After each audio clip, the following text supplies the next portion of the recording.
When I went to see Endgame in cinemas, which incidentally is the only MCU film I've ever actually watched on the big screen, I had a great time despite the clearly very ill child one seat over who sneezed throughout the whole thing, and the two teenage bellends who cheered and clapped at the end for a few seconds before they realised that no one else was joining in.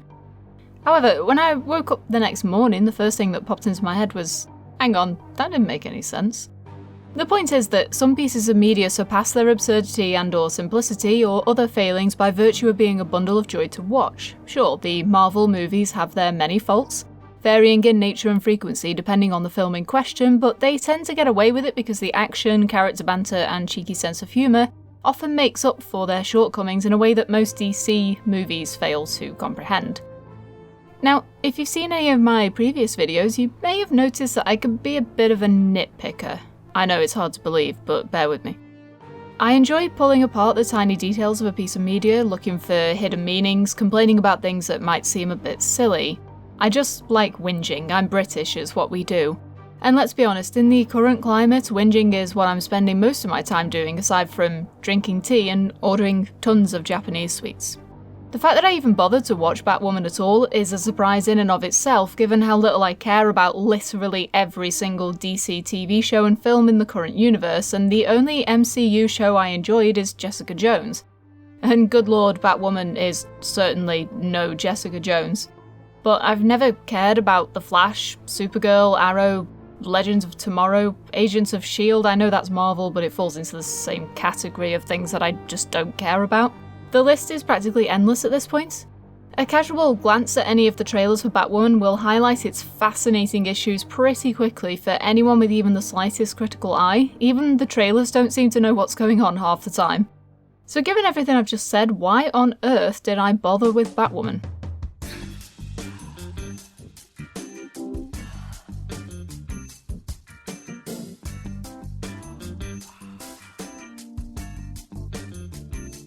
Huh. Well, I mean, yeah, okay. Sure, I guess. Ruby Rose is a pretty good actress, given the right material. Some actors and actresses really need the guiding hand of a great director to bring out their best performances, whilst others can make even the most hideously written characters enjoyable to watch, even if the performance itself is not necessarily a good one. Think Nicolas Cage for the latter category. Like Steven Seagal, but a metric ton more likeable and less, allegedly, predatory. Cage is an absolute machine, churning out god-awful movies at a rate of knots, whilst at the same time producing the odd masterpiece out of the blue, last year's Mandy coming to mind. However, some actors really do need their directors to build on a script, especially if that script is lacklustre, and that's where Rose comes in. With some fairly huge performances under her belt, guest starring in Series 3 of Orange is the New Black and giving a stellar performance in John Wick 2, Rose has already established herself as a versatile actress, popping up in the strangest of places. Hell, I saw The Meg in cinemas and had far more fun watching that than I did basically any episode of Batwoman, but that's by the by. She seems fairly down-to-earth and amiable, and being given the opportunity to shine as a leading lady in one of the biggest comic book universes of the current generation must have been an exciting gambit. So it is a real shame that the show is lacking in basically every single conceivable way. Batwoman is bad. It's not well written, it's not particularly well shot, it's not even consistently well edited. About the only thing it has going for it is its established universe, which makes it far easier to attract an eager crowd. Everyone and their grandmother knows Batman, and the show leans heavily on that pre-existing fandom, especially for its first few episodes. But why is Batwoman so bad? Well, to establish that, we need to look at this show in its entirety. We'll be talking about all of the currently available episodes, so if you have even the vaguest intention of watching this show, I suggest you do that first. There are going to be a whole lot of spoilers from here on out. Ready? Okay. Let's go.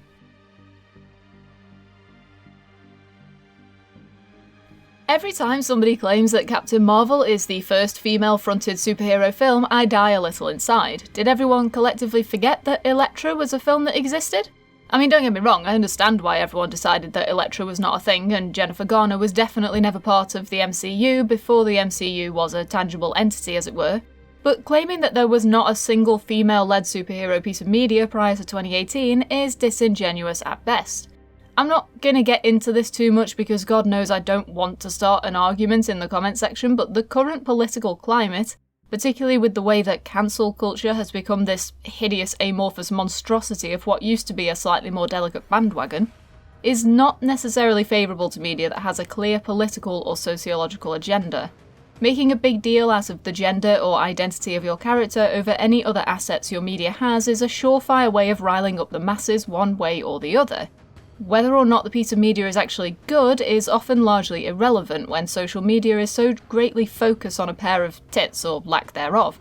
And because of the almost guaranteed reactions on both sides, it's becoming more and more common for distributors to make a big deal about its characters' jiggly bits. Hi, I'm a woman and I didn't like your movie. Identity politics is an extremely slippery slope, and like I said, I really don't want to get into it too much. No matter what I say, someone will take umbrage at it, and God knows we don't need any power-crazed former ministry employees threatening us. The theory of identity politics is not in and of itself a bad thing, but when you make your identity politics the only aspect of your character's identity, and by extension, the identity of your homonymous show, every other aspect of cinematic media falls by the wayside, and it is especially detrimental to the genetic makeup of your program when that very same show is struggling to even find its identity in the first place. Batwoman's first official episode, creatively titled Pilot, is a mess from start to finish, even ignoring the fact that its audio mix and the opening narration is absolutely appalling. Trust me, this isn't the story I expected to be telling. But you know as well as I do that stories, like the people who tell them, aren't always what they seem. It is shot in one of the blandest, most unambitious manners I've ever seen for a show of its pedigree. It's persistently dark and dreary, with an over-reliance on floodlights to provide unnatural ambience over a heavily washed-out grey landscape. Twilight did this too, washing out natural colours to give it more of a blue-scale look, and it's just as distracting as it was 11 years ago. It's a cheap and mildly effective way of setting the mood and tone of a show without having to put much effort into camera work or general atmosphere. Think of the original Silent Hill game and the movie that was based on it. The film isn't great, but it transformed the excellent atmosphere of its source material into a strong, visually arresting aesthetic that is still largely unmatched in video game films. Yes, it has a lot of thanks to give its original game, but the care and devotion that went into the film from its director, Christophe Gans, himself a fan of the games, shows in the film's stark atmosphere. While Silent Hill has a lot of problems, its presentation isn't one of them. Batwoman's atmosphere is largely comprised of bleak, flat colours and angular geometry, with a commitment to basic modern architecture that does little to distinguish it from its peers, or indeed from the city it's based on. As a direct result of this fairly ordinary appearance and its accompanying colour gradient, as well as the fact that this never really changes, despite the show's quick splash of red on the batsuit, the show is not exactly visually appealing, which only serves to highlight its laundry list of other problems. The episode also features short, choppy editing that would be fine if there was much in the way of exciting action going on, but for the most part it's a lot of long, lingering conversations awkwardly tossed about by gruff-voiced folks whose closest approximation of emotion only happens when someone remembers to engage their humanity core. For a show that's utterly obsessed with rainbows, it's so grim dark it might as well be part of the 40k universe.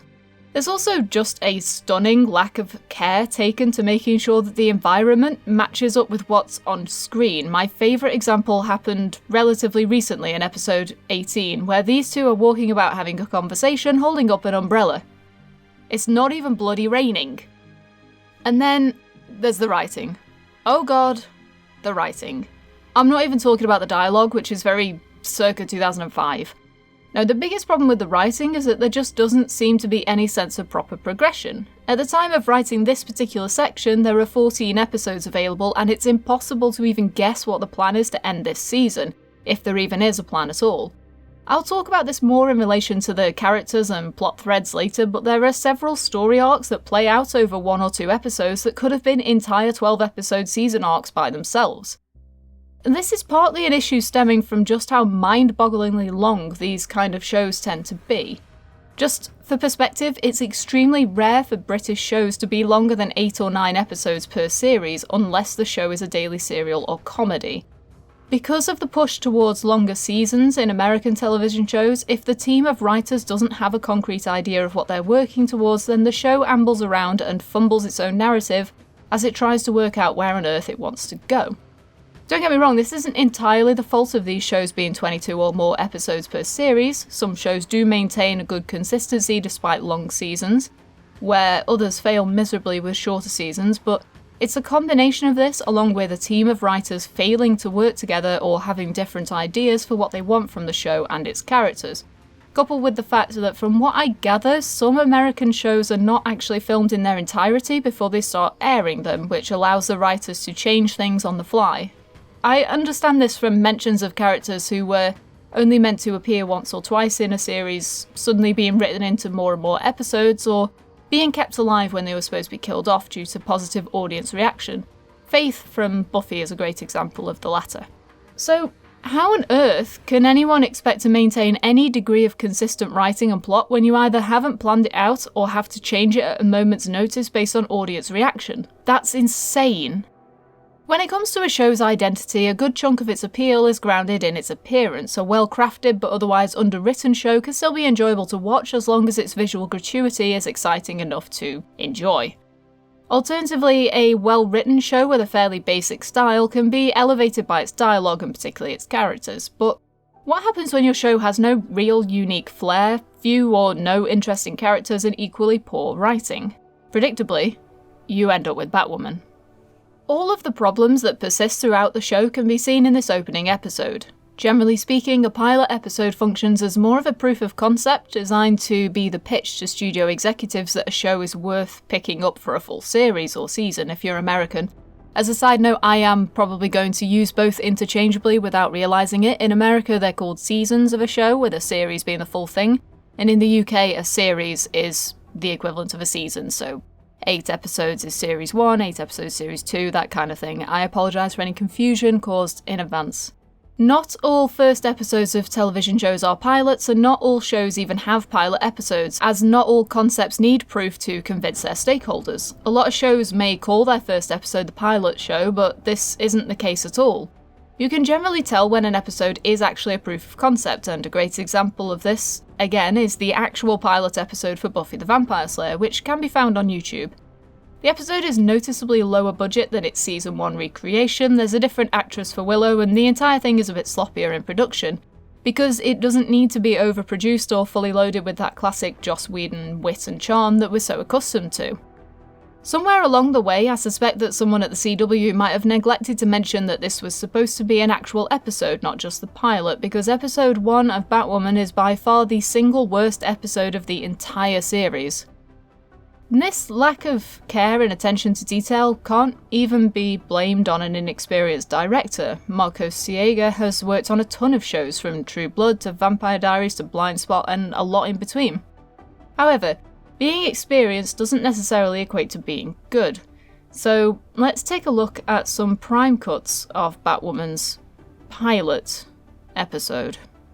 The biggest crime that this show commits is breaking the show don't tell rule of narrative unravelling. An over-reliance on flashbacks is something that Blind Spot also does, but where Blind Spot generally utilises its flashbacks to quickly remind the audience of one of its many threads of its completely bonkers plot, Batwoman uses heavy-handed flashbacks to throw background plot at us without having to actually explore the emotions behind them.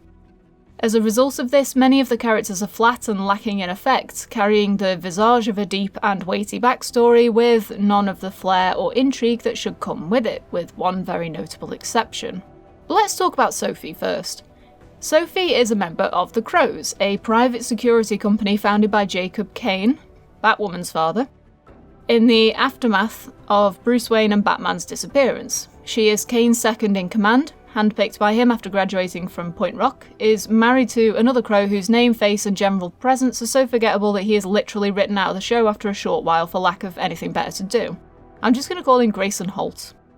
Sophie also has a homophobic mother who is almost never mentioned until she appears completely at random in episode 14, and the big secret in Sophie's past is that she signed a waiver to say that no homosexual activity occurred between herself and Kate Kane, despite a promise made to one another at Point Rock. an event that caused Kate to voluntarily expel herself and by extension, Sophie abandoning her.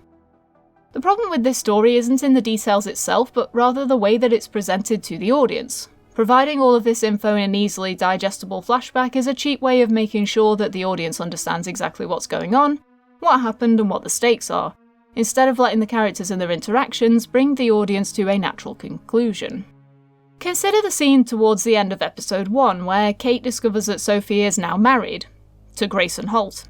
This sequence has the potential to be an excellent example of show don't tell, as we've been given several hints about their past earlier in the episode, but what is the point of hinting at something that's already been blatantly told to us? When the audience is already fully aware of what's going on, playing around the issue does nothing but waste time that could be better spent evolving those characters or exploring the aftermath of Sophie's decision and how it positively and negatively impacted both her and Kate.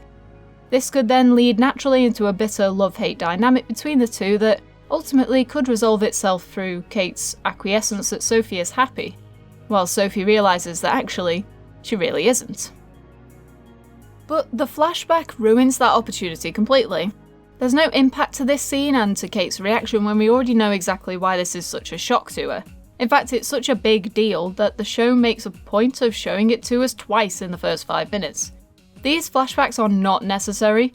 Mary's explanation of why she immediately thought to call Kate after Sophie's kidnapping is more than sufficient to set the ball rolling for the audience to understand why this would bring Kate back to Gotham.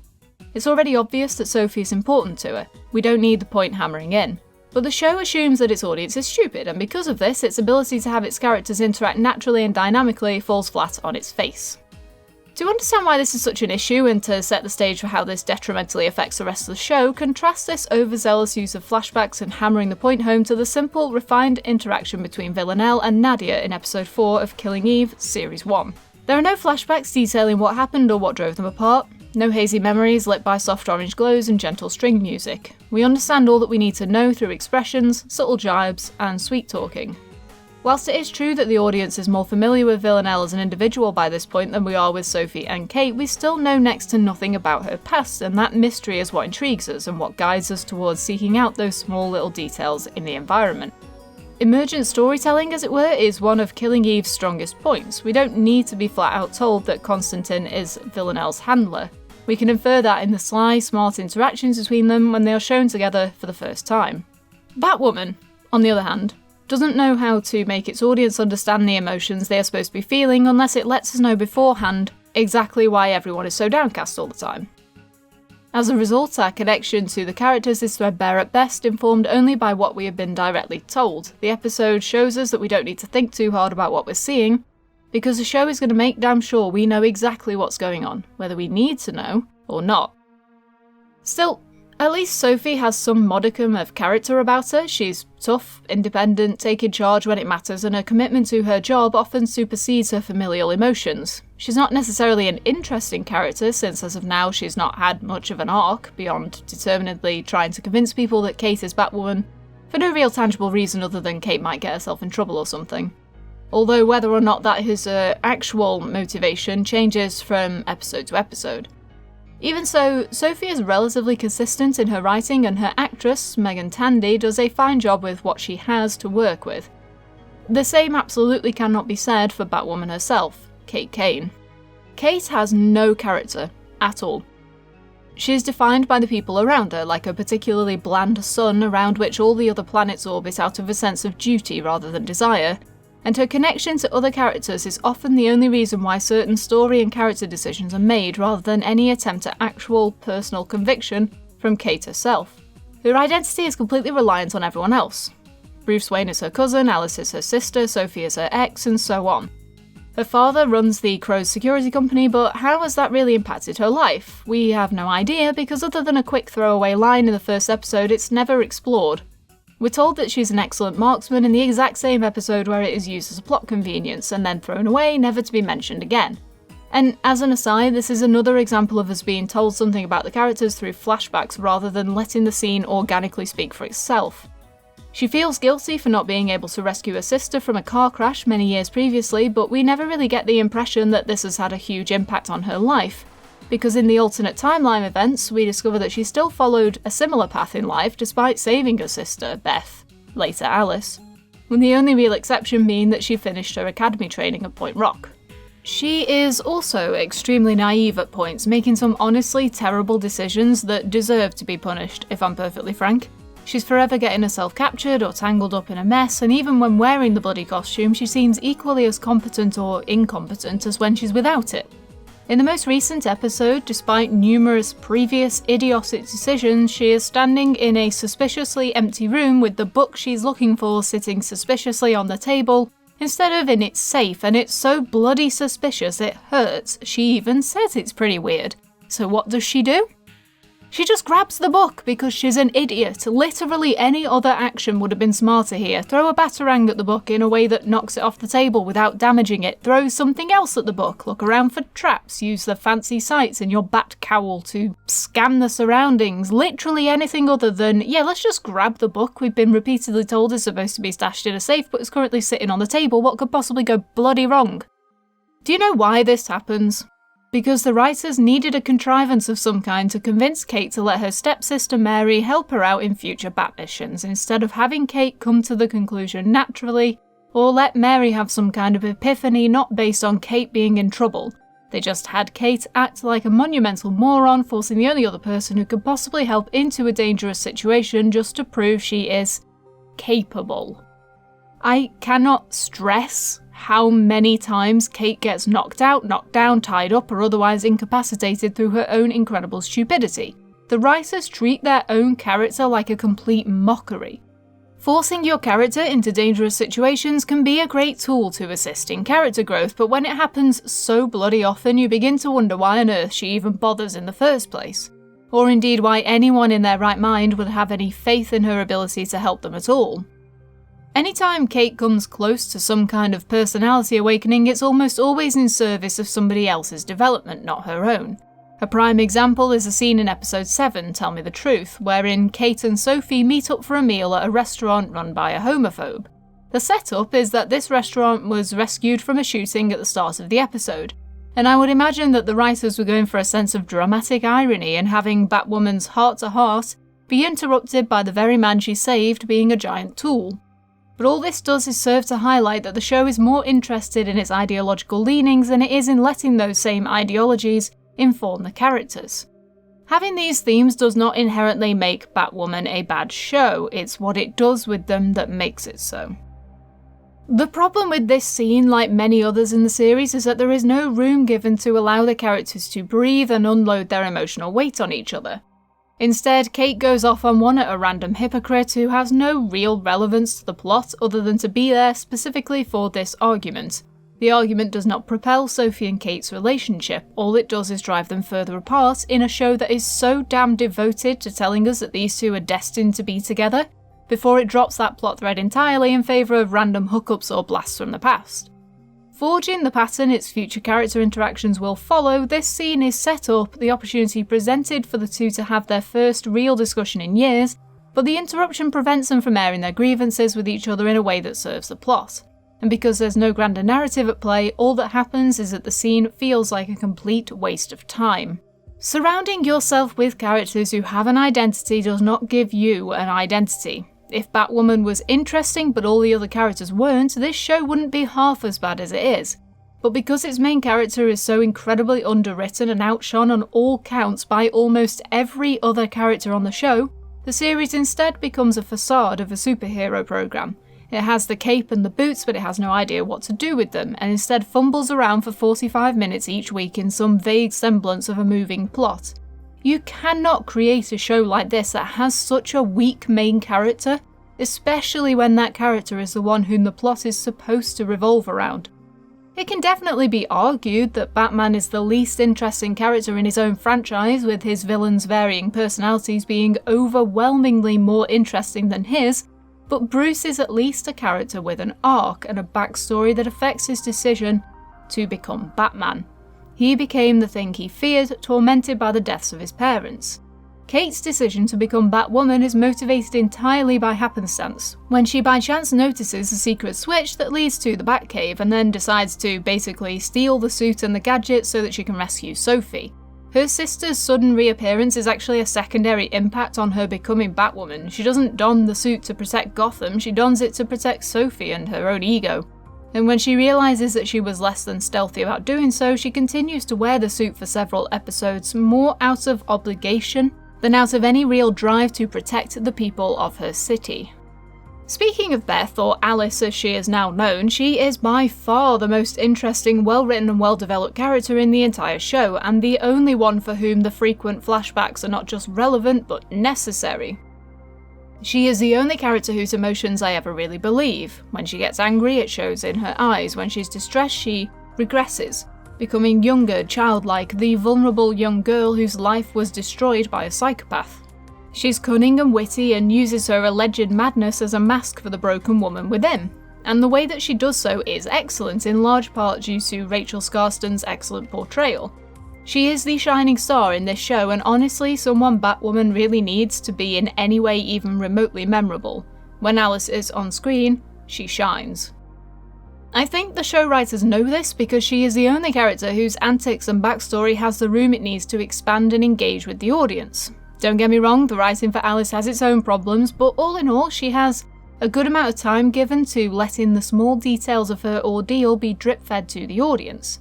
And because she is the only character with a sufficient amount of detail to her existence, this makes her the most interesting by default.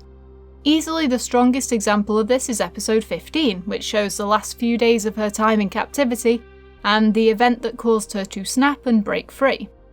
One thing that does bother me about Alice is her over-reliance on Mouse, or Johnny Cartwright. The son of the man who kept her locked away for years, Mouse is a disfigured young man with the ability to mimic any voice he hears. His father, August Cartwright, has tried to create a face mask for him out of human skin in an attempt to give him a normal appearance. This is something it turns out Alice is quite handy at, and August would eventually rope her into creating skin masks for Johnny. The point at which young Beth chooses to become Alice. The inclusion of Mouse isn't a bad thing in and of itself, but Alice's connection to him sometimes feels very exaggerated, to the point that his appearance often drags down what could be great character moments for her. This is more personal preference than anything, since without Mouse we wouldn't really have the Alice that elevates the show to mediocre status instead of flat out bad, but I much prefer Alice's appearances when she's without his gravelly voiced angst. Alice also has a distinct style that largely stands out against the grimdark backdrop of the show and its city, oftentimes being the only person in entire episodes who has any remote splash of colour to her. I would love to say that she's been deliberately designed to stand out, what with her gimmick of basing her entire persona and life around Alice in Wonderland, but I feel like that would be giving the writers and designers way too much credit. How could it be possible for them to be self-aware enough to allow Alice to stand out and be as well developed as she is, while simultaneously letting literally every other aspect of the show fall to the wayside? It's bizarre, and I'm not confident that it was entirely deliberate. There is so much wrong with this show that we'll be here all day if I talk about all of it, so I'm gonna finish this with a quick run through of the show's plot and its habit of completely messing up any potential each of its many plot arcs have. Without a shadow of a doubt, Batwoman's worst problem of all its vast fonts of terrible ideas is its writing. Not so much in the character interactions, which aren't great but aren't the worst I've ever seen. Rather, it's the fact that the entirety of the first series has so many interesting plot setups, and they are all resolved in an extremely short space of time. It feels like 5 series of a show smashed into one. Let's take a quick look at a few notable examples. After the DCEU crossover with The Flash, Arrow, Supergirl and Legends of Tomorrow, an alternative universe version of Beth Kane is accidentally thrown back into the wrong timeline, leaving 2 Beth Kanes in the same world. There's a little techno-babble about how this is possible, how the timeline will attempt to fix itself because only one can exist at the same time, so on and so forth. But the actual premise has so much potential. You have every opportunity to give Kate time to see the similarities and differences between them beyond the surface level, to see how much more Beth can offer when she hasn't suffered the trauma that Alice did, and so on. It has enormous potential to lead up to an end-of-season cliffhanger with Beth being killed off, as both she and Alice can't exist in the same timeline.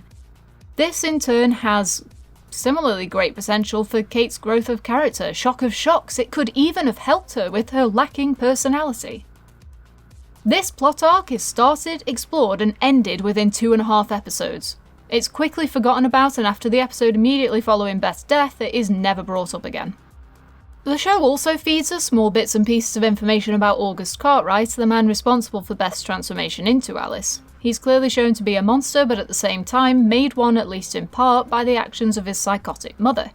Again, this has great potential to discuss cycles of trauma, madness, and how different people react to their pasts and how they use them to shape their personalities or their persona. Particularly when looking at how Johnny Cartwright and Alice deal with August's abuse in different ways. Alice is clearly trying to use her traumatic experience to pull Kate to her side and manipulates her into killing Cartwright in an attempt to prove that they're not so different. Although Cartwright himself is introduced very early on in flashbacks, his actual involvement in the current day plot of the show lasts for 4 episodes before Kate kills him. 4 episodes. The quote-unquote big bad of the season, the puppet master, the reason for Alice's descent into madness, appears in the show for literally 4 episodes, ignoring flashbacks. What an incredible waste of the promise shown through the build-up to revealing how Alice actually broke free of his stranglehold, how she murdered his mother, stole away with his son. Oh, and speaking of Kate killing Cartwright, it's mentioned a few times before this point that Kate would never kill anyone because of course she wouldn't, and then discussed so many times it becomes comical during the actual episode where she throttles him. He tries to kill himself, she saves his life with a bloody staple gun, and then throttles him anyway when he reveals that he had been keeping her mother's severed head in a freezer, because his mother wanted a new face, and Kate's mother's earrings. I mean, fair enough, you know. But the problem is how damn fast all of this happens. There are 3 plot threads at play during this episode. Kate struggling not to kill Cartwright for damaging Alice and murdering Alt Beth, Jacob trying to track down the trapped fear toxin smothered Alice, and Alice herself coming to terms with the memories of what caused her to break away from August. None of this is a problem in and of itself, like a lot of things in this bloody show, but it's the lack of care that all the plot points beyond Alice's deeply explored trauma that wastes all of the potential the show has. Like the previously discussed restaurant scene between Sophie and Kate, nothing has room to breathe. There's no elaboration on anything, no room for any characters or plot points to evolve and grow naturally. Everything is so artificially paced that it hurtles towards a conclusion it barely understands. Because if there's one thing that can be said about this show, it is that it's absolutely determined to have a breakneck pace to keep you engaged, despite the fact that this thoroughly decimates any possible opportunity to have a genuine character moment. What I believe would have fixed the pacing of this show and therefore the engagement with it is to have the series split into 2 arcs. Have the opening half of the show prior to the crossover be about Kate becoming Batwoman by happenstance, then accepting it as part of herself, and thus using it to help uncover Alice's true identity. Then the crossover happens, Alt Beth is introduced, and the 2 Beths face off against each other in an effort to prove themselves worth saving to Kate. This makes the choice far more difficult as it gives more time to each character pleading for their life, allowing the audience to be invested and root for whichever one they prefer. The sequence of events then should run as follows, mixed in with the traditional villain of the week plotlines. Alice and Kate meet, Kate becomes Batwoman temporarily. Kate learns to accept Batwoman as part of herself. Alice is confirmed as Beth Kane. Details begin to emerge over time about her ordeal. Cartwright and Johnny are reintroduced in the current timeline. DC crossover. Alt Beth introduced. Relationship is built from scratch. Kate sees the sister she could have had. Discovery of the multiverse collapse. One of the Beths must be killed. Kate makes her choice, but Cartwright kills Beth. Kate kills Cartwright in retaliation. She struggles to come to terms with what she's done and what she's lost. To help herself overcome her demons, she learns to let go of Alice and commits her to Arkham. And this is where season 1 should have ended. The second season then has all the background it needs to build on Kate's emotions and fears over the murder, her abandonment of Alice, and so on. Alice can continue to try to take over Arkham from the inside like she's doing at the moment, alongside Johnny, and we have a lot more to work with when it comes to Kate reconciling with her inner demons and the consequences of her choices, instead of just brushing it off after 2 episodes. Even if the overall plotline itself isn't all that great, the pacing would be a damn sight better than it is now. You can keep having the running theme of personal identity, of how Sophie and Kate handle their sexuality and their former relationship in very different ways. But at the end of the day, the overall appeal of the show is in Batwoman herself and in her dynamic with her crazy sister. Its current breakneck pace primarily affects the superhero narrative of the show in favour of slowing down whenever Kate, Sophie and other characters like stepsister Mary and father Jacob and so on are on screen. They have much more time afforded to them over the central allure of the show, but they have nothing to say and very little to do, which in turn leads to idiotic decisions like having Jacob continuously be stabbed in the guts because the show kept forgetting that he was supposed to have a plotline too. Or how about the fact that Lucius Fox was murdered and his killer maintains his innocence to this day? A plot point that is introduced very early on, ignored for a good 12 episodes, and then the guy's innocence is proven, the real killer's caught, and the reason why he did it are all revealed within the span of 2 to 3 episodes. It's a little like throwing crap at the walls to see what sticks, as if the writers are telling the audience, hey, if you don't like this plot, don't worry, we've got 12 more to choose from. Compare this to the slow burn of Angel and Buffy's relationship in, shockingly, Buffy the Vampire Slayer. The first series shows their burgeoning relationship, her discovery of his monstrous nature and her slow acceptance of it. In Series 2 they build upon this further with both sides of their story told in that there are reasons for and against their relationship. At the halfway point of Season 2 they sleep together and Angel loses his soul as a result. Rather than instantly resort to Angel being a horrifying threat, the slow burn continues to build. Angelus uses his knowledge of them to hurt Buffy to hurt her friends for several episodes, creating insecurity and paranoia within her. And though it's obvious that it is analogous to an abusive relationship, it's written and paced so well that the clear metaphor has little to no bearing on it. It keeps the audience engaged as we desperately await Buffy's realisation that Angel is no more. And then we have this excellent scene. That's everything, huh? No weapons, no friends, no hope. Take all that away. And what's left? Me. This sequence is superb. It boils all of the emotions and characters and build-up that we've had over the past 33 episodes into this one moment of pure clarity, where Buffy sheds everything she is, everyone she knows, to be only the Slayer. It shows just how much Angelus has underestimated her despite his intimate knowledge and the extent to which she is willing to go to save the world, even at the cost of everything that she loves. And when Angel's soul is returned, it's far too late. She knows what she has to do. But the show doesn't over-exaggerate it. We don't have 5 minutes of people postulating about how it would be such a shame if Angel got his soul back, but then she had to kill him anyway. It just happens.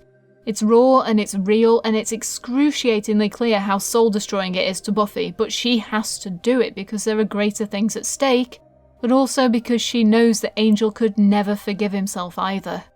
This goes on to have horrible ramifications throughout the entirety of Season 3 and partway through Season 4 as well. Buffy flees Sunnydale but realises that all she's doing is making the problem worse, not healing. Angel is brought back and he struggles to understand why. These are huge, life-changing character moments that are explored in thorough and meticulous detail, not swept under the rug. Can you imagine how awful this would have been if Buffy just brushed it off as, oh yeah, I killed Angel, yeah it's good, who do I need to stab next? This episode aired 23 years ago. Buffy the Vampire Slayer remains a seminal series and more often than not a shining example of how to marry a crazy, wacky world of vampires and monsters and all manner of creepy crawlies into a very real, very human world of hurt, pain and suffering, where characters have to grow up fast, where adulthood is one long, torturous path. And if you don't believe me, then I urge you to watch Season 5, Episode 16, entitled The Body. This is the single finest 45 minutes of television I have ever seen, and maybe one day I'll back that up with a similarly lengthy essay. What are you doing?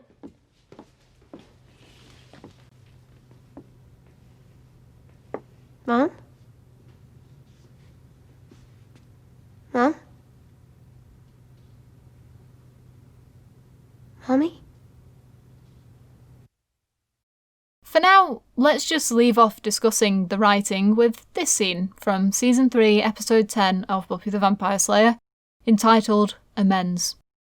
Staying here, I won't let you!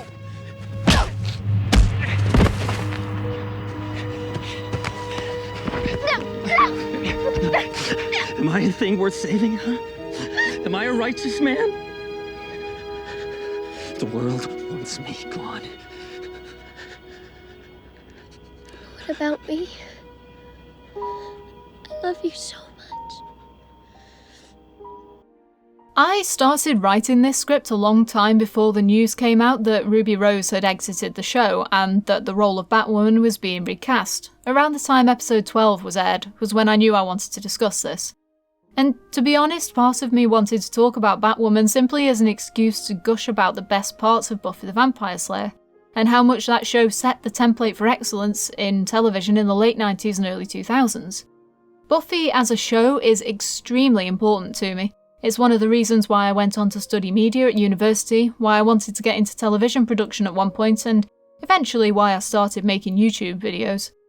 Although I mostly talk about video games, I have always wanted to talk about this show and its impact on my life, and how despite its flaws it remains to this day one of the greatest television series ever aired. So when something like Batwoman comes along and presents the opportunity to explain just why it's so unbearably mediocre, my first thought will always be, how can I relate this to Buffy? I grew up in the 90s, and there are home videos my parents have where you can see me attentively watching the show in the background, like the antisocial introvert I've continued to be to this day. Without the bad examples of television, it can be difficult to appreciate the good ones. Without the excellence of season 1 of Game of Thrones, it's tough to really reconcile with just how god-awful its final season was. Netflix throws out so many subpar and/or bland shows these days that the breed of excellence they once employed has been heavily diluted, making it increasingly difficult to justify the choices they make in where they throw their mountains of cash. The more Marvel movies we're given, the harder it is to remember why we got into them in the first place, with the market being so oversaturated in it. It's easy to forget why you fell in love with something after a decade or more of being bombarded with recycled plastic. I sincerely hope that Season 2 of Batwoman allows itself the opportunity to build on plot threads it established, but I doubt it will. When the entire 20-episode first season is the equivalent of an entire series worth of content condensed into quick 3-episode mini-arcs, it's difficult to really consider where on earth the show might be going in the future. Really, it needs to pick a theme and stick with it. Give the characters a chance to shine, let them interact naturally, put a little more life into the city of Gotham. There's plenty to work with, and it's not law that everything needs to be Twilight shades of blue all the time. Like I said earlier, the biggest issue with the characters is that Batwoman simply doesn't have one. She isn't a character, she's a caricature. She has no identity, and so by extension the show has nothing to build on. So much happened in Season 1, so just build on that. Let Batwoman be vulnerable, let her have actual emotions instead of just awkward rage or ambivalence. Strip away her weapons, her friends, and her hope, because then we might actually be able to see the true woman behind the mask.